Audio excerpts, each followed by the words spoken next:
Everyone, मैं Dilip Sharma global कृषि coaching institute के यूट्यूब चैनल पर आप सभी का स्वागत करता हूं। आज एक बहुत ही मोस्ट इंपॉर्टेंट टॉपिक लेकर फिर आपके सामने उपस्थित हुआ हूं। आज का टॉपिक है वाटर रिक्वायरमेंट ऑफ क्रॉप, फसलों का जल मांग। एंड नेक्स्ट टॉपिक पे डिस्कस करूंगा क्रिटिकल स्टेजेस ऑफ क्रॉप, फसलों की क्रांतिक अवस्थाएं। एग्रीकल्चर सेक्टर में ऐसा कोई भी कॉम्पिटिटिव एग्जाम नहीं होगा जिस एग्जाम में यहां से क्वेश्चन ना पूछा गया। तो कुछ इंपॉर्टेंट पॉइंट है, इसको कॉपी में नोट करते चलेंगे। ओके, तो चलिए स्टार्ट करते हैं। वाटर रिक्वायरमेंट, जल मांग। फर्स्टली हम बात करेंगे, डेफिनेशन की बात करते हैं। तो एक टिपिकल डेफिनेशन है, बहुत ही इजी वे पे समझिएगा। बुआई, तो फसलों की बुआई से लेकर कटाई तक, मतलब sowing to harvesting of crop. तो फसलों की बुआई से लेकर कटाई तक पौधे को जितनी मात्रा में जल की आवश्यकता होती है, क्लियर हो बेटा? फसलों को बुआई से लेकर कटाई तक जितनी मात्रा में जल की आवश्यकता होती है उसे उस फसल का हम वाटर रिक्वायरमेंट या फिर जल मांग कहते हैं। डेफिनेशन नंबर 2, जब किसी भी फसल का बुआई करेंगे, उसका कटाई करेंगे तो जीवन चक्र क्या हो जाएगा? पूर्ण हो जाएगा। तो पौधे को जीवन चक्र पूर्ण करने के लिए, क्लियर हुआ? पौधे को जीवन चक्र पूर्ण करने के लिए जितनी मात्रा में पानी की आवश्यकता होती है उसे उस फसल का क्या कहते हैं? जल मांग। मतलब the total amount of required by plants complete it's life cycle is called water requirement. Clear हुआ? यदि हम फार्मूला की बात करेंगे, किसकी बात करेंगे? फार्मूला की बात करेंगे, तो यहां पे water requirement WR is equal to IW irrigation water. IW means क्या होगा? Irrigation water. उसके बाद होता है इफेक्टिव रेनफॉल, मतलब जो सिंचाई किया हुआ जो जल है और जो वर्षा के रूप में जो पानी गिरता है, या फिर एस मींस सॉइल मॉइस्चर। ये है इसका क्या फार्मूला। मतलब जो वर्षा के रूप में जो पानी की मात्रा प्राप्त होगा, इरिगेशन वाटर जो हम सिंचाई देंगे, इफेक्टिव रेनफॉल जो वर्षा के रूप में होगा, and soil moisture. Question number 4, very most important, unit of water requirement, जल मांग का यूनिट क्या है?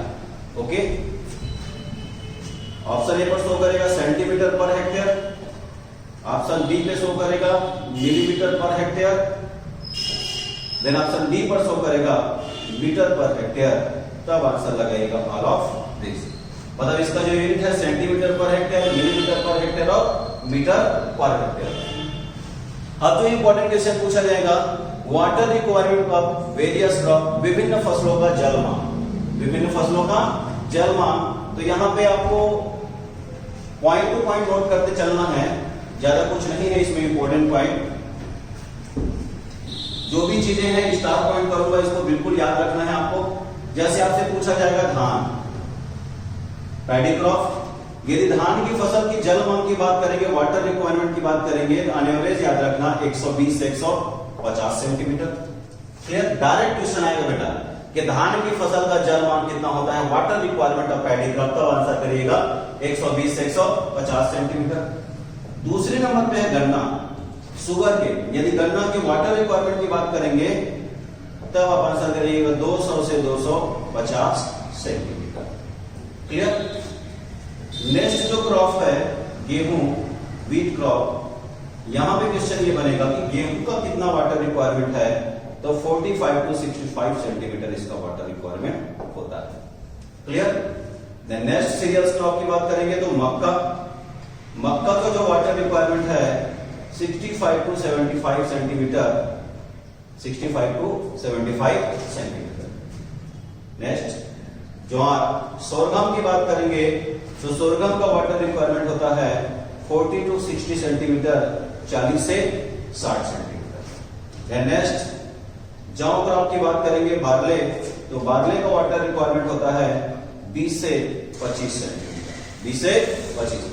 ट्रिपल स्टार लगा के लिखेंगे सोयाबीन, मूंगफली, ग्राउंडनट एंड पोटैटो, आलू। वेरी मोस्ट इंपॉर्टेंट, सबसे ज्यादा रिपीट होने वाला क्वेश्चन कि सोयाबीन, मूंगफली और आलू का वाटर रिक्वायरमेंट कितना होगा, तो सोयाबीन, मूंगफली और आलू का वाटर रिक्वायरमेंट होता है 60 से 70 centimetre. Okay, and on average लिखेंगे आपसे एग्जाम में पूछा जाएगा कि सभी दलहनी फसल का, very most important point, triple star, सभी दलहनी फसल, ऑल लेग्यूम क्रॉप, तो सभी दलहनी फसलों का जो वाटर रिक्वायरमेंट होता है वो होता है 20 से 25 सेंटीमीटर, 20 से 25 centimetre.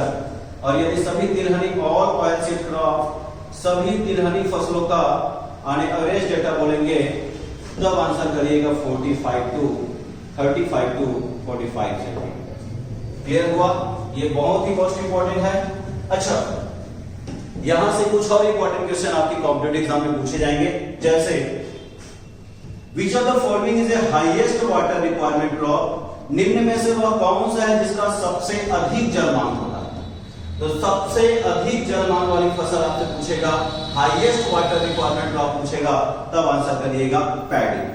Then question number 2, which of the following is a highest total water requirement crop, निम्न में से वह कौन सा है जिसका सबसे अधिक कुल जल मांग होता है? तो जब कुल जल मांग पूछे, हाईएस्ट या मैक्सिमम टोटल वाटर रिक्वायरमेंट, उस सिचुएशन में आंसर देंगे क्या? गन्ना। गेहूं से क्वेश्चन पूछा गया इरिगेशन से कि गेहूं की फसल को कितनी सिंचाई की आवश्यकता है? तो 6 इरिगेशन इज रिक्वायर्ड। यहां पे 3 बहुत महत्वपूर्ण इंपॉर्टेंट क्वेश्चन है बेटा कि सर्वाधिक जल मांग वाली फसल कौन सा है? धान। सर्वाधिक कुल जल मांग वाली फसल कौन सा है? गन्ना। सर्वाधिक सिंचाई चाहने वाली फसल कौन सा है? हाईएस्ट इरिगेशन रिक्वायरमेंट क्रॉप कौन सा है? तो wheat, 6 irrigation is required. Clear हुआ प्यारे बच्चों? बिल्कुल ईमानदारी के साथ पढ़िएगा। यदि 3 बहुत ही महत्वपूर्ण क्वेश्चन की बात करूंगा तो बिना बोर्ड में लिखे आप ध्यान से सुने और अपनी कॉपी में नोट करेंगे। यदि आपसे एग्जाम में पूछे कि निम्न में से वह कौन सा खाद्यान्न फसल है जिसका सबसे कम जल मांग होता है, तो निम्न में से सबसे कम जल मांग वाली फसल जो है वो है बाजरा है, पर्ल मिलेट। कौन सा है? बाजरा है। यदि दलहनी फसल की बात करेंगे तो निम्न में से वह कौन सा दलहनी फसल है जिससे सबसे कम जल मांग होता है, तब आंसर करेंगे अरहर, पिजरपी। ओके। यदि ऑयल सीड क्रॉप तिलहनी फसलों की बात करेंगे, सबसे कम जल मांग वाली ऑयल सीड क्रॉप, मतलब विच of the following is the lowest water requirement among all oil seed crop, तब आंसर करेगा लिनसीड, अलसीड। क्लियर हुआ? ये बहुत ही मोस्ट इंपॉर्टेंट पॉइंट है, सभी पॉइंट को आप याद रखिए। आइए देखते हैं वो नेक्स्ट टॉपिक जिसे हम कहते हैं क्रिटिकल स्टेजेस, क्रांतिक अवस्था। इसे संकट काल भी कहते हैं। क्या बोलते हैं बेटा? संकट काल। जैसे हम बात करेंगे जब किसी फसल को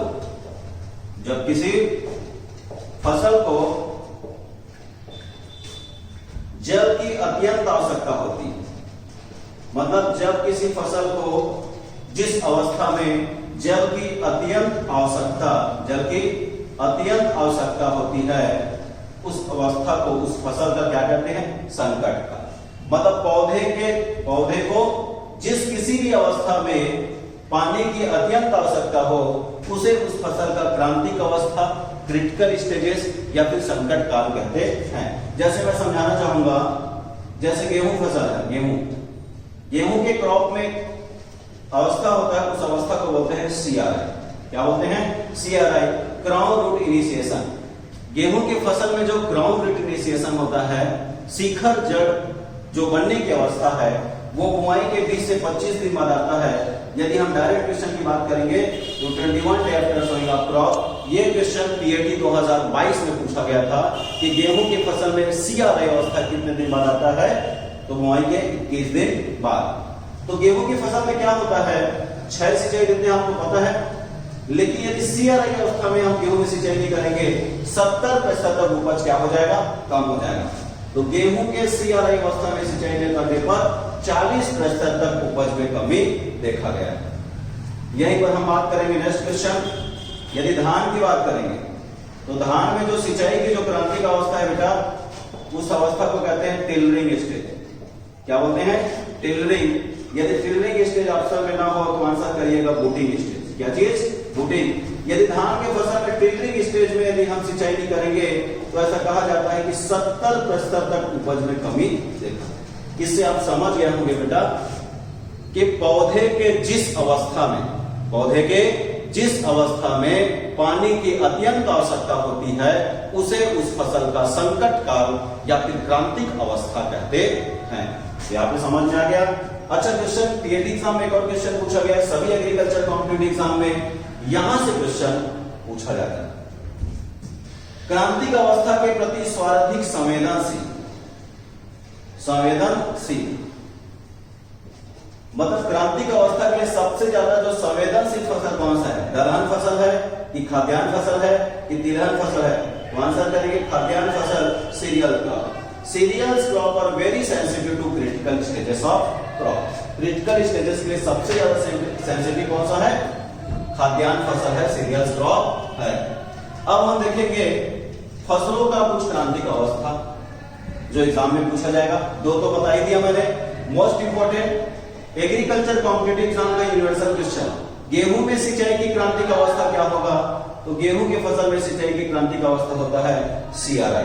ओके, और देखते हैं हम, यदि आपसे एग्जाम में पूछे गन्ना, तो गन्ना की फसल में जो सिंचाई की क्रांतिक अवस्था होता है उस स्टेज को बोलते हैं फॉर्मेटिव अवस्था, फॉर्मेटिव स्टेज।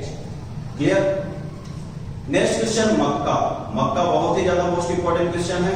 अभी रिसेंटली जो सीटी का एग्जाम हुआ, MSc का जो कॉम्पिटिटिव एग्जाम होता है उसमें पूछा गया था कि मेज में सिंचाई की जो क्रांतिक अवस्था होती है उसे क्या कहते हैं? तो टेसलिंग व सिल्किंग। ये आप समझ जाएंगे कि मक्का का फसल जो होता है, मक्का में जो मेज क्रॉप में जो नर पुष्प होता है, मेल फ्लावर होता है, उसे हम क्या कहते हैं?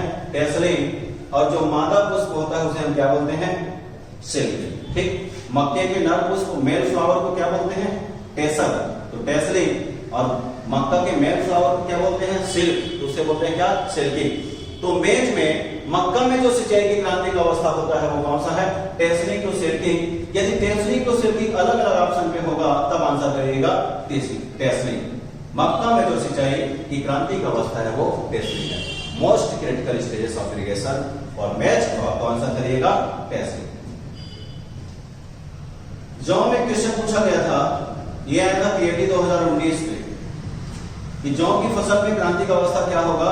तो पहला जो सिंचाई देना है वो आपको सिंचाई देना है फ्लावरिंग स्टेज में, जिसे हम कहते हैं पुष्पन अवस्था। और दूसरा जो सिंचाई आप देंगे वो है टिलरिंग स्टेज। कौन सा stage? Tillering stage. Clear? Fourth point की बात करेंगे, मूंगफली। इस पॉइंट को ट्रिपल स्टार करेंगे बेटा, बहुत ही मोस्ट इंपोर्टेंट है। कि मूंगफली की फसल में सिंचाई की क्रांतिक अवस्था, यहाँ पे सभी पॉइंट स्टार इसलिए लग रहा है क्योंकि एग्रीकल्चर में यदि हम क्रॉप प्रोडक्शन की बात करेंगे क्वेश्चन ज्यादा रिपीट नहीं होता। यदि उन्होंने मक्का पूछा है तो इस बार क्या पूछेगा? मूंगफली। तो मक्का में सिंचाई की क्रांतिक अवस्था आपको टेसलिंग नजर आया। अब ग्राउंडनट क्रॉप की बात करेंगे तो मूंगफली की फसल में सिंचाई की जो क्रांतिक अवस्था है वो कौन सा है? पैकिंग। Next soybean.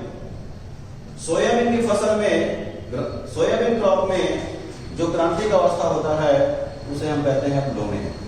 क्या कहते हैं? ब्लूमिंग। एक और तिलहनी फसल लेकर आता हूं आपके लिए, सरसों।